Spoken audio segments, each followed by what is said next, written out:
Bonjour tout le monde. Écoutez, je suis super contente de vous retrouver pour ce deuxième live. Et puis j'espère que vous avez préparé vos ingrédients et, euh, et voilà. Et puis du coup, je me suis mise en direct en même temps sur Facebook. Fanny, bonjour Cathy. Je vais être en direct en même temps sur Facebook pour ceux qui veulent me suivre en même temps sur Facebook. Euh, donc moi j'ai préparé tous mes ingrédients, je vous avais envoyé la liste, hier, ceux qui veulent du coup faire la recette en même temps. Si vous avez envie d'intervenir, n'hésitez pas à me demander. Si vous avez une question, vous avez un petit onglet, une petite bulle avec un point d'interrogation, et ça c'est pour toutes les questions que vous auriez à me poser, auxquelles je pourrais répondre à la limite après qu'on ait fait la pâte. Et puis j'avais préparé. Donc moi je vais la faire au cacao, mais ça marche pareil si vous la faites nature, hein. Donc là j'ai fait un mélange de ma farine plus le cacao. Ici moi j'ai de la poudre de noisette parce que je n'avais plus de poudre d'amande. Là j'ai du sucre glace. Alors du coup on le voit pas bien. Voilà, évidemment blanc dans blanc. Là j'ai tout mon beurre qui est du coup en pommade. Alors moi je fais une demi-recette parce que j'en ai déjà préparé hier pour que vous puissiez voir, parce qu'en fait on va devoir la laisser reposer. Ici j'ai de l'œuf et voilà. Et ensuite pour la ganache au chocolat, et là j'ai du chocolat, de la crème, à nouveau du beurre un petit peu, et puis j'ai mon petit mixeur plongeant avec lequel je vais me servir pour faire du coup après la ganache. Voilà, donc du coup je vais commencer. Donc moi je vais faire la méthode, c'est la méthode dite de crémage. Donc c'est-à-dire qu'en fait mon beurre est à température ambiante. Hein, je l'ai sorti il y a au moins 30 minutes. Donc je vais le mettre dans mon saladier, parce que là je vais la faire sans robot. Donc du coup je mets mon beurre dans mon saladier. Je vais baisser mon écran pour que vous puissiez voir, parce que sinon vous ne voyez pas ce qui se passe. Hop, voilà, je suis là. Hop, je vais baisser aussi un peu ma caméra de mon ordinateur. Voilà, donc vous voyez.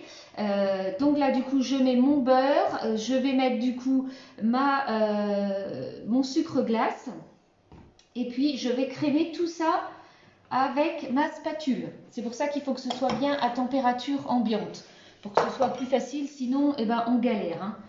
Donc voilà, donc je crème bien, donc faut pas hésiter. Vous pouvez le faire avec les doigts hein, si vous voulez. Moi en règle générale je le fais avec mon robot KitchenAid. Après si c'est pas KitchenAid, hein, ça marche de la même façon. Et donc le but c'est qu'il faut que tout notre beurre soit incorporé avec le sucre glace, que ça fasse une belle pommade. Ça à bien s'amalgamer tous les deux éléments ensemble. Et bien une fois qu'on va avoir mis ça, on va ajouter la poudre d'amande ou de noisette. Alors ça marche avec n'importe quelle poudre, hein. Vous voyez, ça commence à... Vous voyez comment c'est là du coup? Hop, voilà. Et donc du coup, une fois que c'est bien crémé, alors là c'est top du coup, je vais ajouter maintenant ma poudre. Donc pour avoir plus de parfum, vous pouvez également la faire torréfier. Alors si c'est une petite quantité, 10 minutes à 150.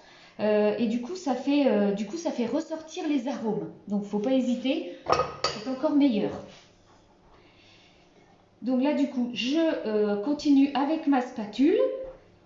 Bon, l'avantage de le faire en plus dans un saladier plutôt qu'au robot, c'est qu'on n'a pas besoin d'arrêter notre robot pour à chaque fois corner, c'est-à-dire racler les bords pour du coup attraper tout ce qui manque. Et le but de faire en plus à la spatule, ce qui va être presque plus facile, c'est qu'en fait tous les morceaux de beurre vont être bien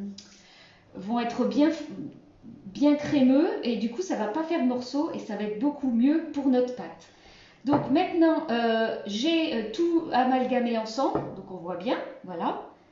Et je vais du coup ajouter mon œuf.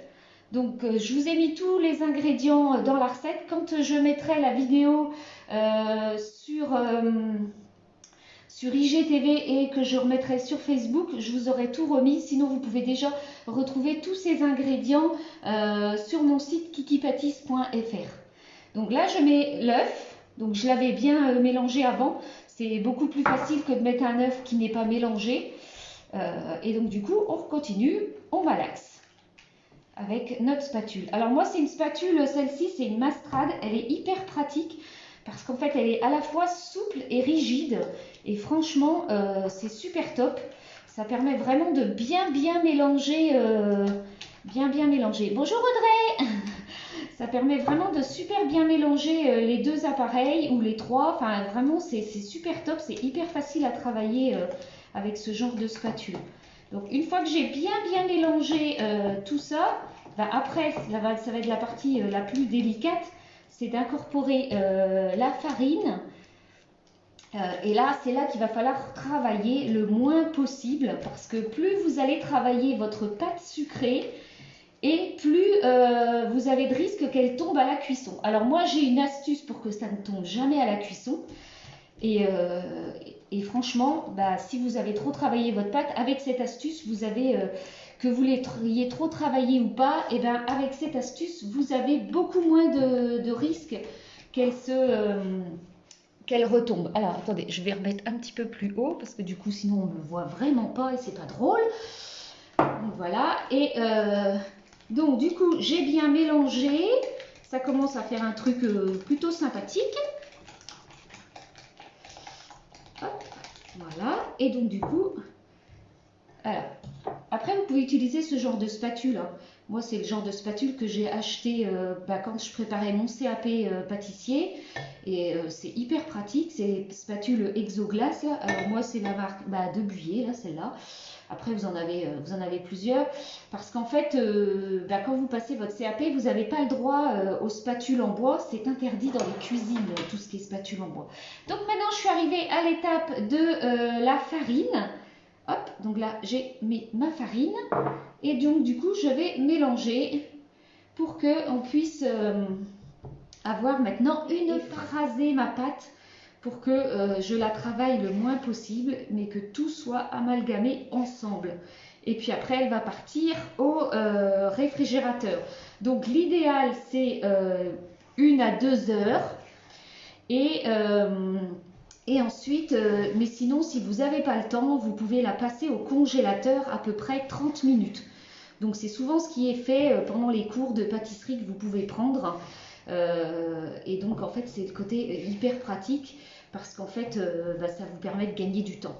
Mais c'est vrai que l'idéal, c'est quand même de la laisser reposer. Quand on peut la laisser reposer une nuit, c'est même mieux. Mais on n'a pas toujours le temps de laisser reposer une nuit. Après, ce que vous pouvez également faire, c'est toujours de préparer de la pâte en avance et ça se congèle très bien. C'est l'idéal, vous l'étalez sur des feuilles de papier cuisson, type cile-pâte ou des feuilles de papier sulfurisé. Et puis vous les mettez à plat au congélateur. Et du coup, vous avez déjà des pâtes toutes prêtes pour faire vos desserts. C'est le côté hyper pratique, quoi. Hop, donc du coup, là, je vais commencer à travailler le moins possible ma pâte. Donc je ramène tout. Et là, du coup, c'est là la partie la plus délicate. Je vais ce qu'on appelle phraser ou fraiser, ça dépend. Et donc j'abaisse ma main. Donc j'ai vraiment cette partie-là de ma main, la paume, qui abaisse et qui vient écraser, vraiment écraser. Et du coup, après, je ramène. Et je recommence. Et du coup, en fait, on voit que ça commence à faire cette partie qui va faire que notre pâte va être lisse et homogène. Donc, je ramène et j'écrase. Donc, évidemment, il ne faut pas avoir peur de s'en mettre plein les doigts, hein. Et donc, du coup, on voit là, ma pâte commence à s'être amalgamée. Donc, je vais faire à peu près, en règle générale, 3 à 4 fois suffisent pour que notre pâte soit correctement amalgamée et que du coup, on n'ait plus besoin après de la travailler. Donc là, on voit bien, j'ai déjà fait 3 fois. Elle est déjà quasiment toute belle. Donc du coup, je vais refaire une 4e. Et je pense qu'on sera pas mal. Donc ça, moi, je l'ai fait au chocolat, mais ça marche aussi pour les pâtes nature. Ça marche pour tout genre de pâtes. L'idéal, c'est quand vous faites ça, c'est que du coup, ça écrase le beurre que vous pourriez encore avoir en morceaux pour que du coup, il soit très très bien incorporé à votre pâte. Donc voilà, donc là du coup, ma pâte, elle va être prête. Je vais l'étaler sur mes feuilles de papier cile-pâte et puis elle va aller au congélateur. Et comme ça, et ben en fait, on pourra l'utiliser plus tard. Bon, moi, là, on va passer l'étape super vite. C'est qu'en fait, j'ai déjà fait cette étape. Et donc, du coup, et bien, en fait, j'en ai mis une nature au réfrigérateur. Hop, donc, du coup, je prends, hop, ma pâte.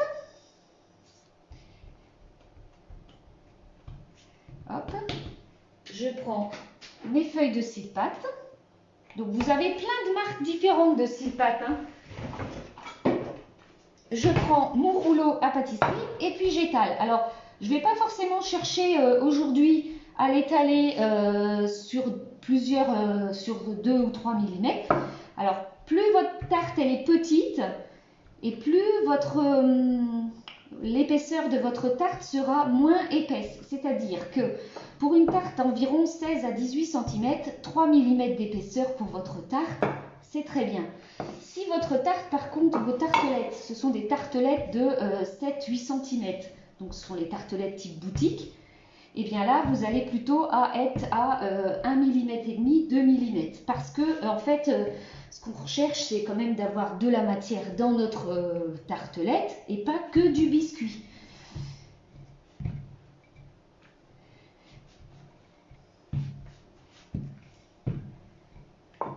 Hop.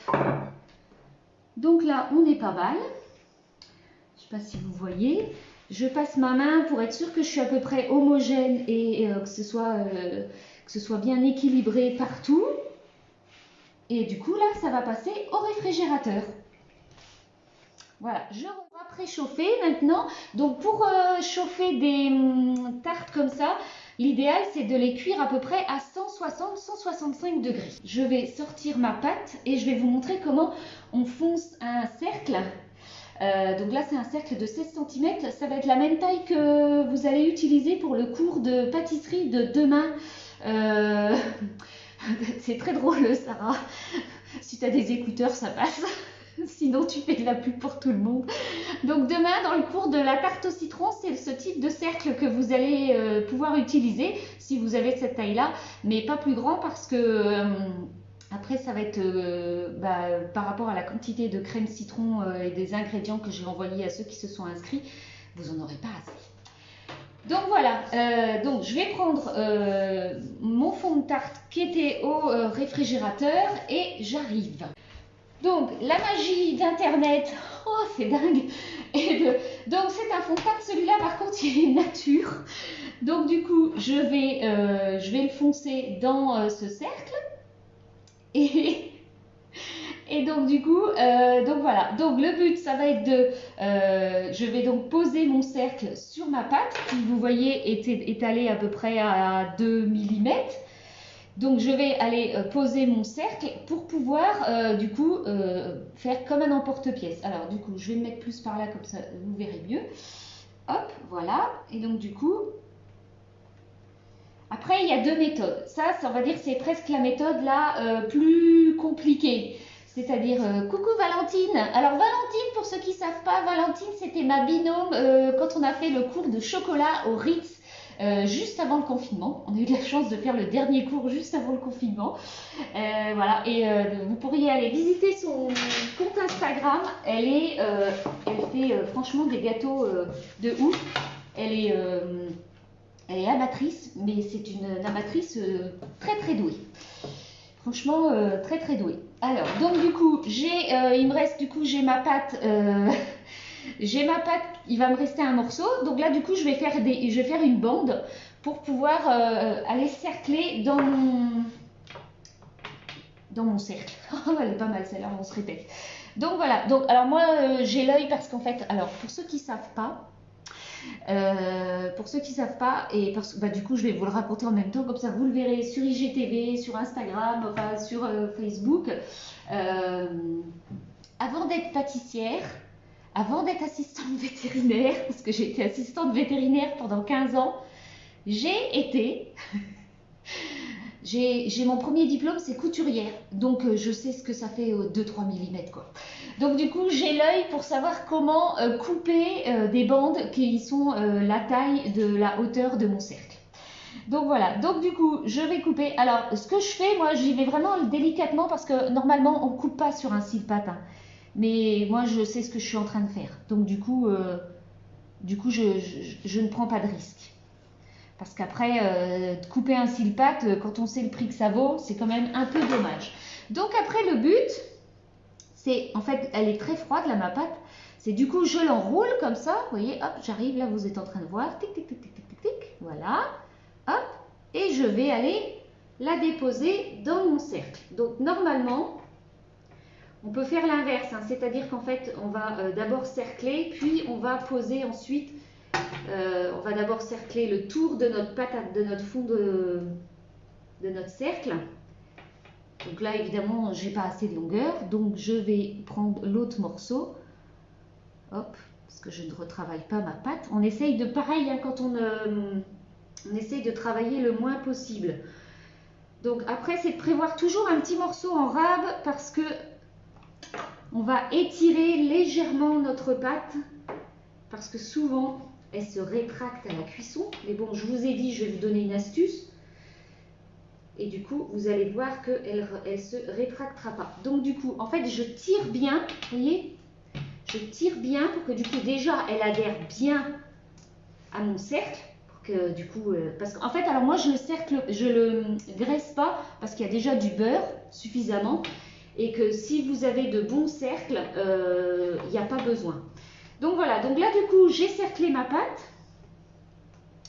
Et je vais maintenant mettre le fond. Donc je le dépose. Donc il va forcément être un petit peu plus grand, mais c'est pas grave. Et le but c'est que du coup il adhère bien.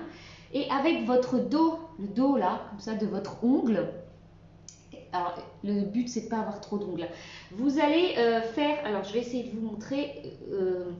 Vous allez faire une adhésion entre le fond de la tarte et le bord. Et donc du coup, ça va vous faire après quelque chose de net. Donc là, je sens qu'il fait chaud.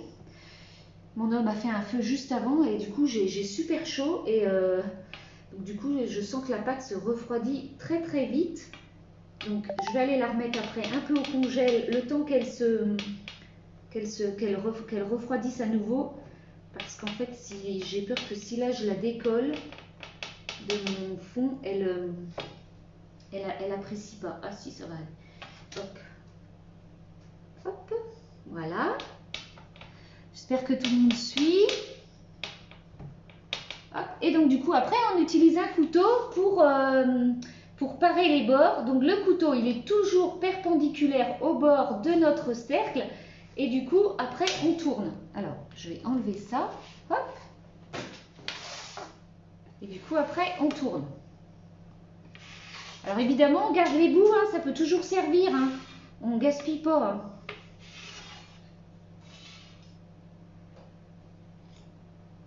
Hein. Et voilà. Et du coup, on a un super fond de tarte.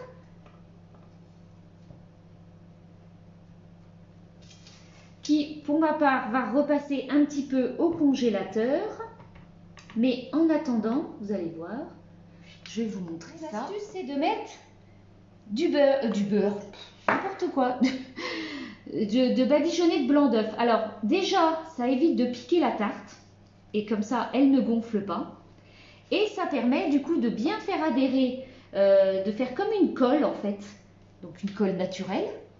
De faire comme une colle et donc du coup de permettre que votre fond de tarte ne retombe pas à la cuisson.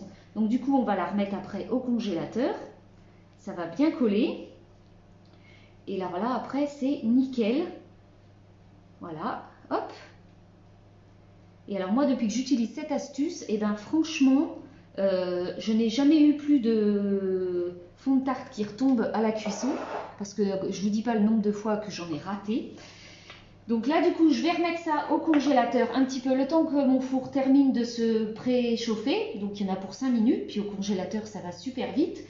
Et puis après, ça va partir au four pour à peu près 16 déjà une des petites qui sont cuites. Donc du coup, j'en ai fait des carrés parce que j'ai acheté des petits cercles. Oui, alors que ce soit des cercles ronds ou carrés, ça s'appelle des cercles.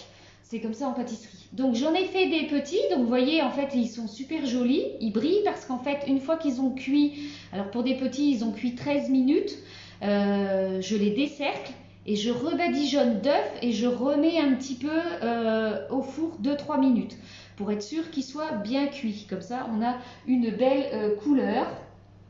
Voilà. Et donc du coup j'en ai aussi fait des ronds. Voilà. Là, il a eu un petit trou. Hop, voilà. Donc du coup, ça nous fait quelque chose de super propre. Et parce qu'en fait, j'ai aussi utilisé une micro. Et toujours quelque chose de nickel. Bonjour petit futé. Pour que vous ayez toujours quelque chose de nickel, comme vous auriez des tartelettes en boutique, et ben en fait l'avantage avec une microplane, vous voyez celle-là je ne l'ai pas parée, en fait avec la microplane vous parez vos bords. Alors il faut y aller délicatement hein, bien évidemment, et du coup ça vous fait quelque chose de super net, comme des belles tartes que vous trouveriez en boutique chez un grand pâtissier. Vous voyez comment c'est beaucoup plus joli, voilà hein. Ça vous fait quelque chose de super net. Alors on peut faire pareil sur les bords si ça aurait pu déborder. Donc pareil, bah, en fait là le côté hyper pratique, c'est comme elle est carrée, bah, vous n'avez plus qu'à poser votre microplane dessus délicatement.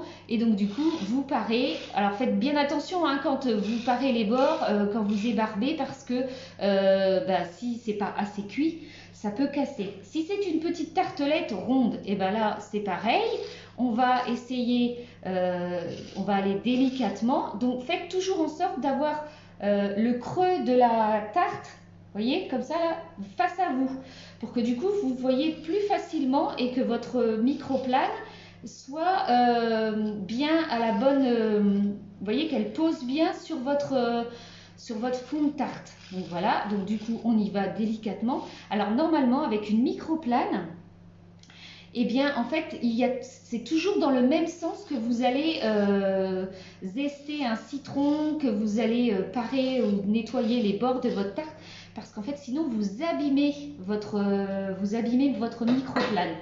Donc voilà, donc du coup je vous ai montré ça. Je vais aller rechercher mon fond de tarte. Et puis on va passer à l'étape de la ganache au chocolat que je mettrai en fait dans ces petites tartelettes. Donc pour être certaine, je vais lui remettre une petite couche d'œufs pour que du coup elles prennent bien. Et puis après on va passer à l'étape de la ganache. Donc du coup je tournerai mon téléphone pour que vous puissiez me voir en train de chauffer ma ganache, et je vais vous donner l'astuce que j'ai appris au Ritz, parce que franchement cette astuce là elle est vraiment top. Voilà, donc alors j'ai mon chocolat, j'ai une casserole, j'ai une deuxième casserole dans laquelle je vais mettre mon chocolat. Alors là je vous ai tout mis on va dire en vrac, dans le sens où j'ai pas minimisé les récipients. Mais normalement, tout ce que je peux peser dans un seul et même récipient, je mets tout ensemble. Déjà, ça évite de faire 36 000 trucs de vaisselle. Et puis, c'est beaucoup mieux. Donc là, vous voyez, je vais mettre mon eau à chauffer. Voilà. Mais je ne mets toujours pas ma casserole avec le chocolat. C'est pas le but. En fait, le but... merci Catherine de dire que je suis la reine des astuces. Donc en fait le but c'est de faire chauffer un peu mon eau. Parce qu'en fait moi j'utilise, alors pour ceux qui ne sauraient pas, je n'ai pas de micro-ondes. J'ai arrêté d'en utiliser il y a 3 ans et je vis très bien sans. Donc là le but c'est que je vais faire chauffer mon eau, et une fois que l'eau sera assez chaude en température, alors Je peux jouer avec mon laser. D'ailleurs, on en avait joué beaucoup à ça avec ce laser le jour où j'ai fait le tournage de la vidéo pour mon entreprise. Le petit-fils de Catherine, il l'a adoré. Donc, on n'avait pas de masque le jour de la vidéo, mais par contre, on a eu notre température de prise, mais un nombre de fois incalculable avec ce laser, parce que c'est le même que ceux que vous prenez la température des enfants, à peu près, dans les mêmes. Voilà. Donc là, voilà, mon eau, elle arrive à 70 degrés. Donc, du coup, eh ben, je vais éteindre. Pas besoin qu'elle boue. Et là, je pose ma casserole. Et avec la chaleur de l'eau et la quantité que j'ai de chocolat, ça va fondre. Donc du coup, ça va fondre tranquillement. Et alors, si vous êtes, genre si vous avez des enfants, bah, le truc c'est que du coup, ça va pas passer par-dessus parce que l'eau et le chocolat, on est d'accord que ça fait pas bon ménage. Et du coup, vous pouvez l'oublier, c'est pas grave, il va fondre tranquillement. Donc là, on n'a pas de souci. Ensuite, donc du coup, bah là pareil, d'habitude j'aurais pesé dans ma casserole, là, mais je voulais vous montrer. Je vais faire chauffer ma crème et je ne vais pas la faire monter très haute en température parce que de toute façon, le chocolat noir, donc celui que j'ai là, il fait 5 kilos. L'écran, hein, voilà. Ben, en fait, c'est comme je suis en train de préparer mon CAP de chocolatier. Ben, il me faut du chocolat. Donc, du coup, je me suis dit, ben, quitte à investir, mon chocolat est en train de fondre. Donc là, le chocolat, il fond entre 45 et 50 degrés. Donc, le but, ça va être d'amener à peu près ma crème aux environs de 45-50 degrés également. Donc là, je la mets dans ma casserole. Mon chocolat est en train de fondre. Que vous pouvez, par exemple, quand vous faites une ganache pour vos macarons, bah déjà, ou pour n'importe une tablette de chocolat, ce genre de choses, l'avantage c'est que du coup, elle va pouvoir refroidir plus vite votre ganache parce que si vous faites bouillir votre crème, bah déjà ça fait un choc thermique énorme entre le chocolat qui a fondu à peu près aux alentours de 45-50 degrés et votre crème qui aurait bouilli, hein, donc qui serait arrivée jusqu'à 100 degrés. Et donc, c'est pas le but. Alors que là, en fait, du coup, vous allez lui donner un aspect beaucoup plus lisse. Et donc, ça va être beaucoup mieux. Donc, voilà. Donc, du coup, là, j'ai mis ma crème à chauffer. Je vais commencer à mélanger. Je vais vous montrer. Je vais ramener ma casserole près de la caméra. Je ne sais pas si on voit. Hop. Enfin, du coup, alors, hein, je ne voudrais pas mettre de l'eau partout. Vous voyez, on voit que ça a fondu. Donc voilà, donc du coup, là, mon chocolat, il commence à être nickel. Et vous voyez, l'eau, j'avais éteint le feu sous ma casserole. Donc, comme quoi, il n'y a pas besoin. Et c'est pareil quand vous voulez tempérer du chocolat. C'est franchement... alors déjà, il faut avoir préparé tous ces ingrédients avant. Mais en tout cas, parce que tempérer du chocolat... Ben, c'est pas si simple que ça, hein. Chocolatier, c'est un vrai métier, moi je vous le dis. Hein.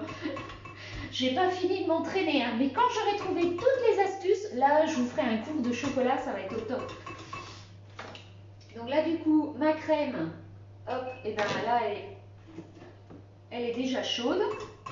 Mon chocolat, il a complètement fondu. Donc du coup, hop, qui est chaude. Et alors là, le but c'est... Soit on verse tout d'un coup, parce qu'il y a des mythes, hein, donc soit on verse tout d'un coup, soit on verse en 3 fois. Donc là, je vais vous montrer la méthode où on verse en 3 fois, parce que c'est celle qui est le plus souvent utilisée. Donc, j'en verse à peu près un tiers.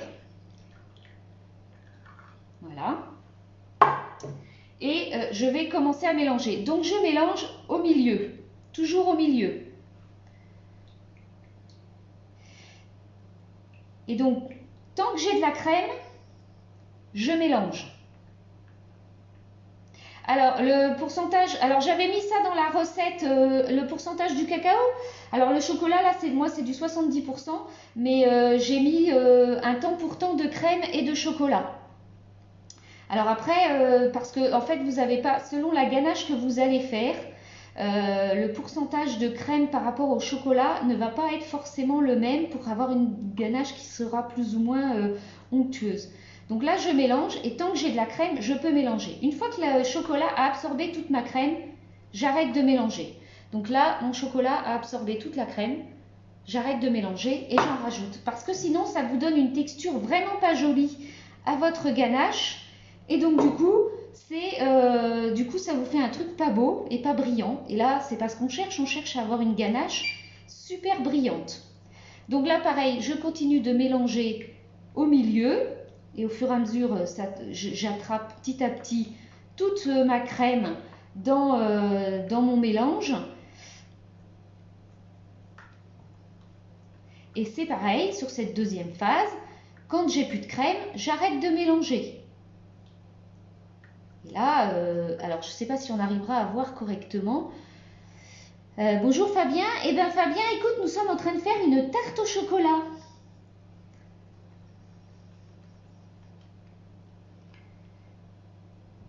Hop, alors du coup, hop, j'attrape un petit peu et je ramène et je mélange. Et là, mon chocolat va avoir absorbé toute la crème. Hop, voilà. Et vous voyez qu'elle est super brillante. Alors d'habitude, souvent, cette deuxième phase, eh ben, en fait, on a un truc qui est moche, qui fait grainer, qui est pas joli. Enfin, franchement, voilà. Et moi, j'ai appris cette astuce au Ritz. Et ben, je me suis dit, mais c'est génial, il faut que je vous la partage. Salut Sandra! C'est bien parce qu'en fait, je rencontre, il y a plein de gens qui me suivent sur les réseaux que j'ai déjà rencontrés en vrai. On va dire ça comme ça fait drôle de dire en vrai. Mais en fait, comme la plupart du temps, vous le savez, je cours beaucoup.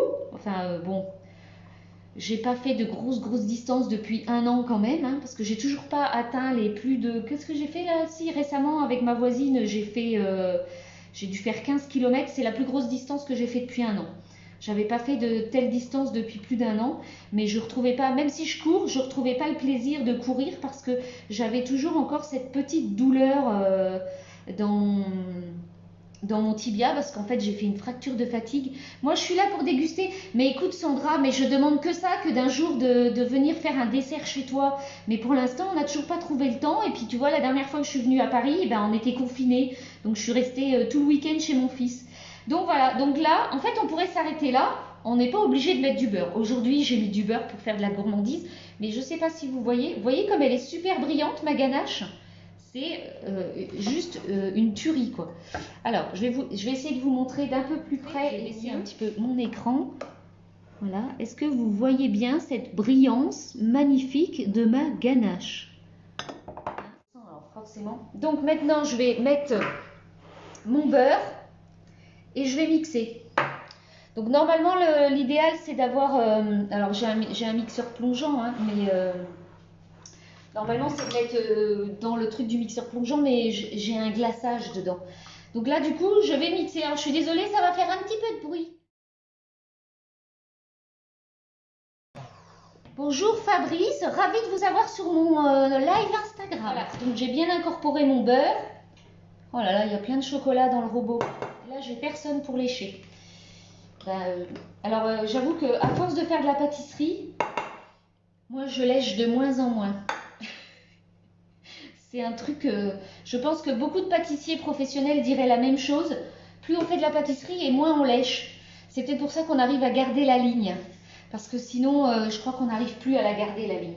Donc là, du coup, pour que ce soit plus simple, pour mettre dans mes petites tartelettes que vous avez vues, parce que l'autre, elle est en train de cuire, je vais enlever mon téléphone.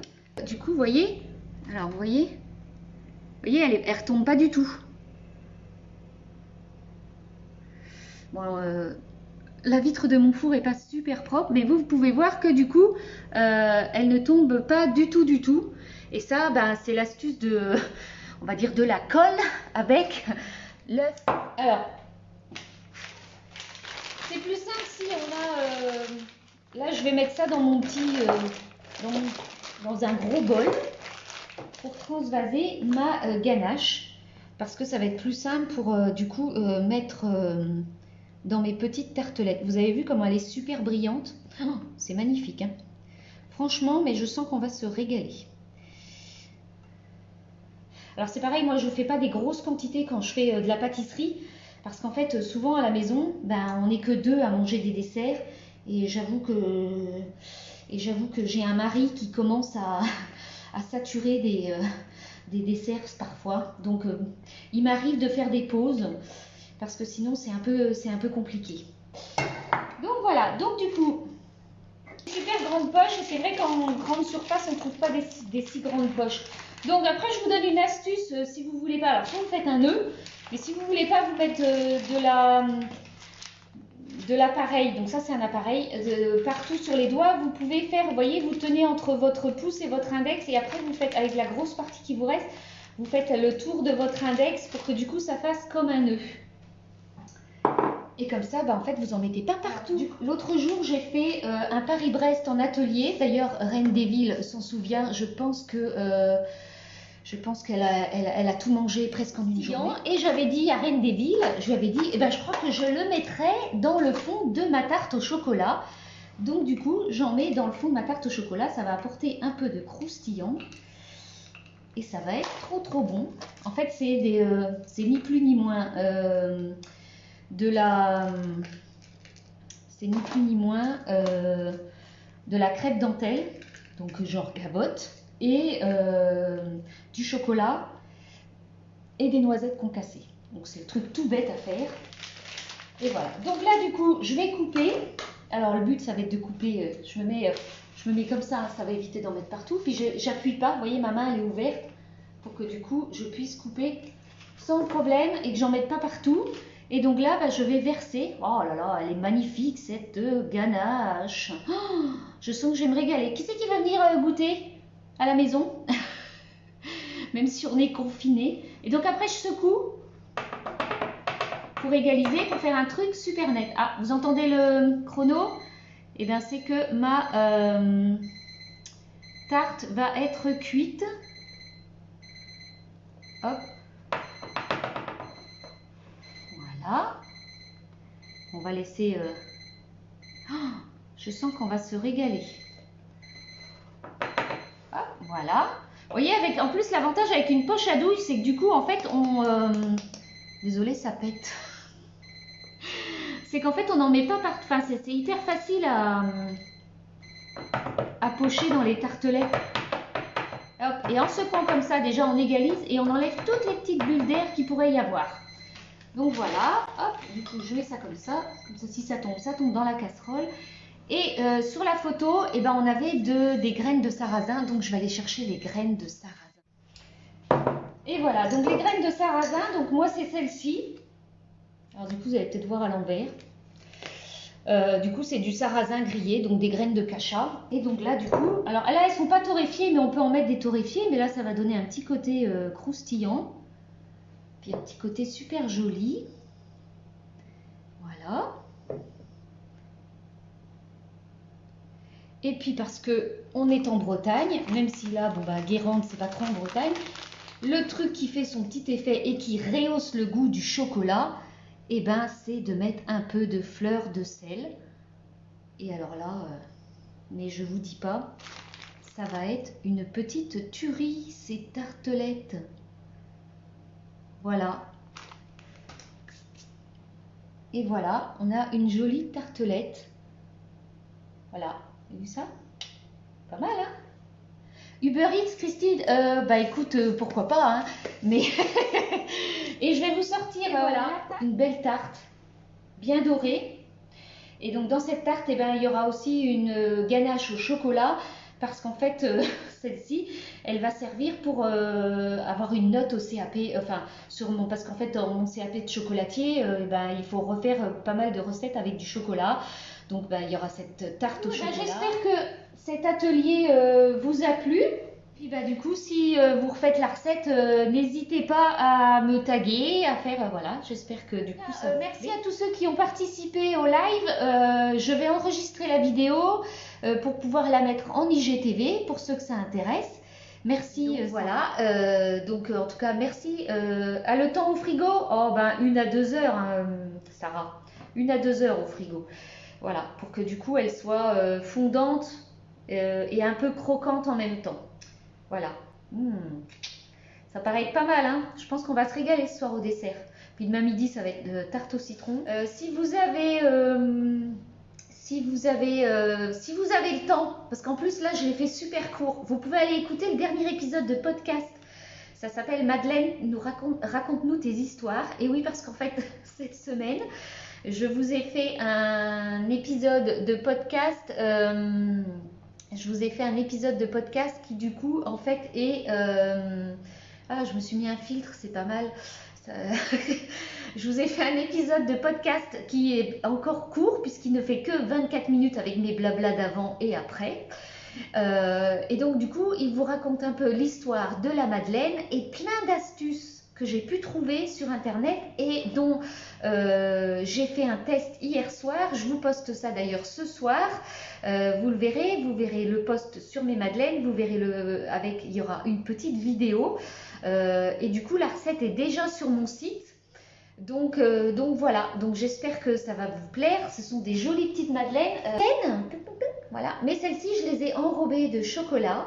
Voilà, mais donc voilà, donc là, je vous ai donné tout un tas d'astuces sur le podcast et et du coup sur les madeleines pour comment à coup sûr avoir une bosse. Franchement, voilà, moi je connaissais certaines astuces, mais en préparant l'épisode de podcast, j'en ai découvert d'autres, je perds mes mots. Et voilà, comme quoi, en fait, on a beau avoir passé son CAP, et ben on en apprend toujours autant. Et j'avoue que c'est quand même vachement bien de toujours vouloir se former. Et moi, c'est un peu mon but. C'est aussi pour ça que je passe mon CAP de chocolatier, pour pouvoir en apprendre de plus en plus. Donc voilà, donc en tout cas, eh ben, merci à tous ceux qui ont participé au live. J'adore partager avec vous, je trouve ça trop génial. Et puis je vous dis à très très écoutez mon podcast. Et puis n'oubliez pas aussi de le partager et de me mentionner quand vous partagez. Peu importe que ce soit l'épisode de podcast ou mes publications, parce que si vous ne mentionnez pas quand vous partagez une publication, et ben en fait on ne sait pas que vous avez partagé. Bisous à tout le monde et encore merci pour tous ceux qui ont participé, ça me fait énormément plaisir parce que vous êtes un petit peu plus nombreux à chaque fois. Bisous, la semaine prochaine on fait un autre live, je sais pas quoi, si vous avez des idées d'ailleurs n'hésitez pas. Ciao.